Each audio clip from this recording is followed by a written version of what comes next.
What a country's economic data has been in a free fall for 30 consecutive years, it is by no means a simple cyclical fluctuation behind it. Japan, once an economic giant that threatened to buy up America, is now sliding into a more dangerous abyss. Its number of Fortune Global 500 companies has shrunk from 149 to 38. Its share of international patents has plummeted from half of the global total to just 10%. Its GDP has been surpassed by China and Germany in turn. Its per capita GDP has fallen out of the top 10 in Asia. Its industrial output has evaporated by 40% and continues to decline. This is not a temporary predicament, but a systemic collapse.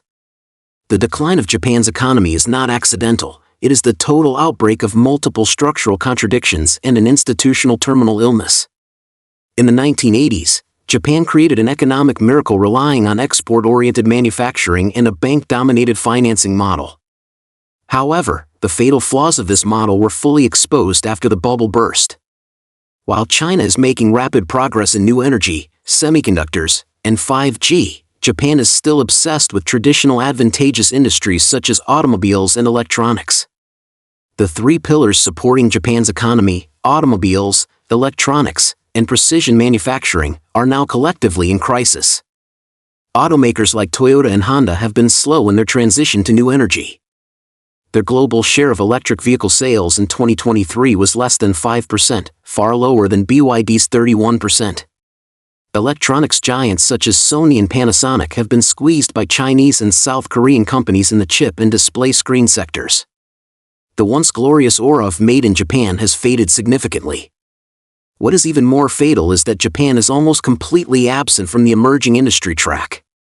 In fields such as artificial intelligence, quantum computing, and new energy, Japan's R&D investment accounts for less than 5% of the global total, while the combined share of China and the United States exceeds 60%.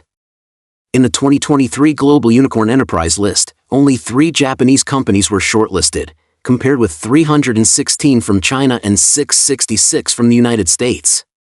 This industrial gap means that Japan's economy lacks new growth engines, and recession has become the norm. The economic predicament has given rise to dangerous signals, and the ambition for external expansion has been resurrected. History always repeats itself strikingly.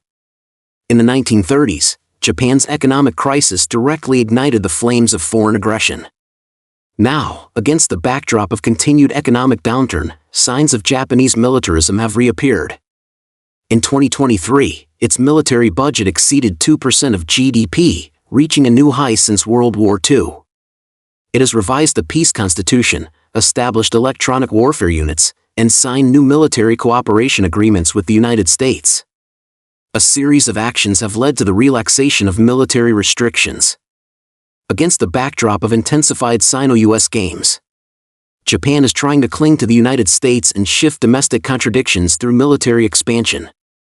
Secondly, far-right forces in Japan have begun to gain momentum, with the votes for the 2 major political parties hitting a record low. Furthermore, Japan has recently made frequent moves on issues concerning the Diaoyu Islands and the Taiwan Strait. Behind these actions lies a strategic gamble amid its economic predicament. Once its economy collapses completely, resource-scarce Japan, with escalating domestic contradictions, is likely to resort to reckless gambles as it did in the past. Japan's 30-year economic recession is not only an inevitable outcome of industrial rigidity but also a concentrated eruption of deep-seated contradictions such as those in its population and institutional systems. However, more dangerous than economic recession is its tendency to seek a way out of its predicament through military expansion. History has proven that wars are largely triggered by economic depressions. An economically sluggish Japan with inflated ambitions will pose a huge threat to regional peace.